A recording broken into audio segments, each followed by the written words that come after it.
Paz y bien, queridos hermanos y hermanas en Cristo. Estamos ya en el tercer día de nuestra novena a San Francisco. Te invito a que compartas estas reflexiones con tus amigos y familiares para que muchos más puedan nutrirse de la palabra de Dios. El evangelio de este día domingo está tomado de San Mateo capítulo 21, versículos 28 al 32. En aquel tiempo Jesús dijo a los sumos sacerdotes y a los ancianos del pueblo: ¿Qué opinan de esto? Un hombre que tenía 2 hijos fue a ver al primero y le ordenó: «Hijo, ve a trabajar hoy en la viña». Él le contestó: «Ya voy, Señor», pero no fue. El padre se dirigió al segundo y le dijo lo mismo. Este le respondió: «No quiero ir», pero se arrepintió y fue. ¿Cuál de los 2 hizo la voluntad del padre? Ellos le respondieron: «El segundo».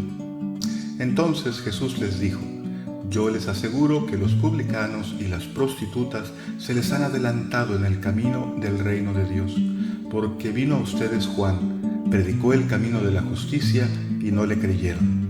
En cambio, los publicanos y las prostitutas sí le creyeron. Ustedes ni siquiera después de haber visto se han arrepentido ni han creído en él». Palabra del Señor. Gloria a ti, Señor Jesús.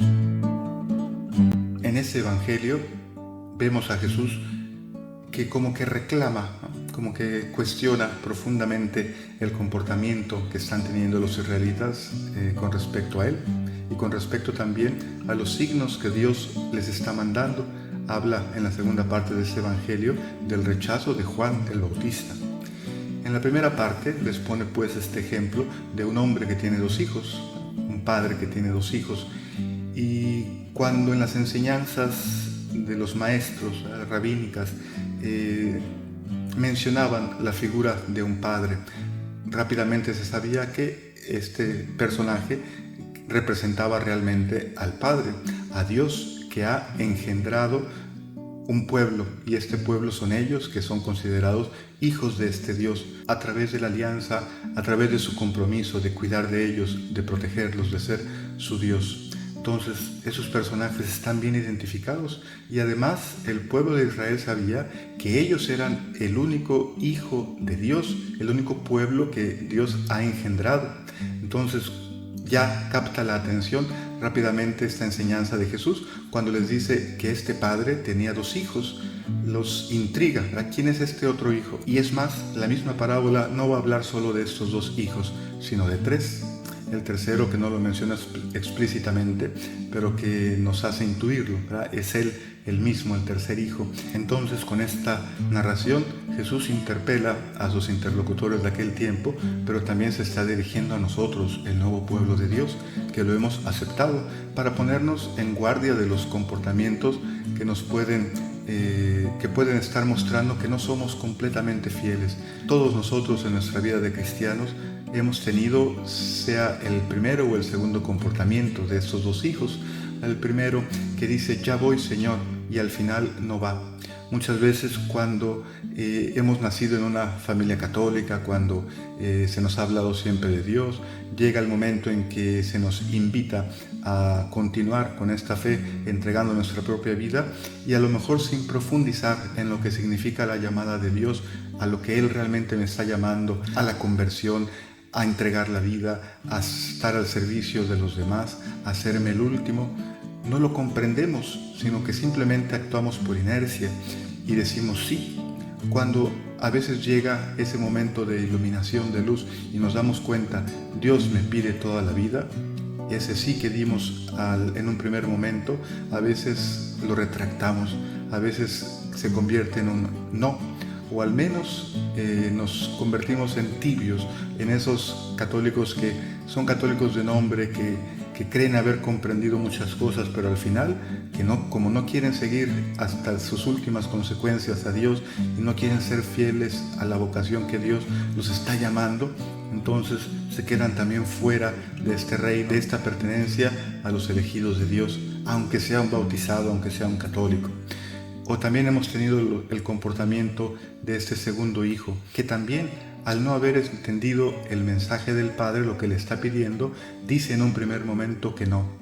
Y esto pasa, por ejemplo, cuando nos han anunciado a Dios y nuestra primera respuesta ha sido de repulsión, ¿verdad? De decir no, porque para mí no tiene sentido ser humilde, perdonar, poner la otra mejilla, considerar más importantes a los demás.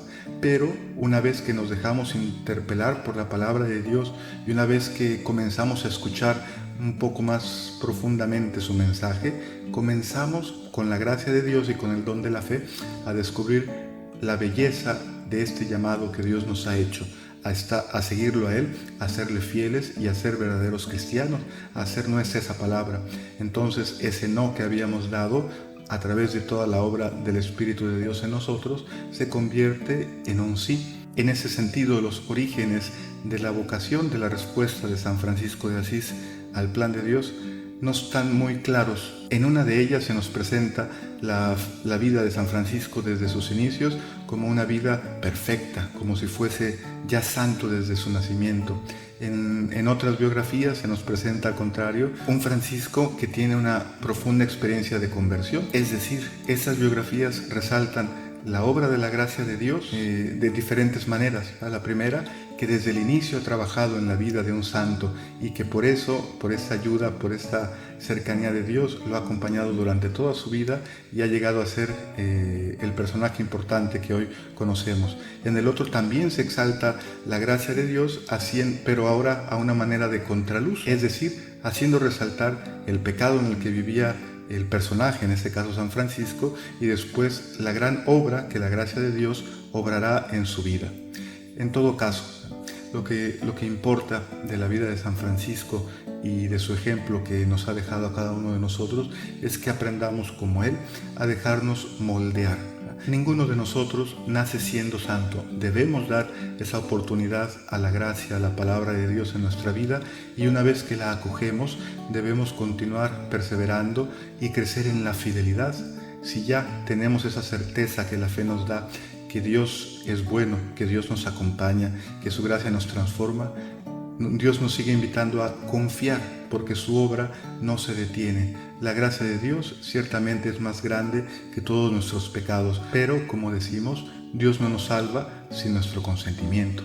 Dios no puede hacer nada si nosotros no le damos un mínimo de respuesta.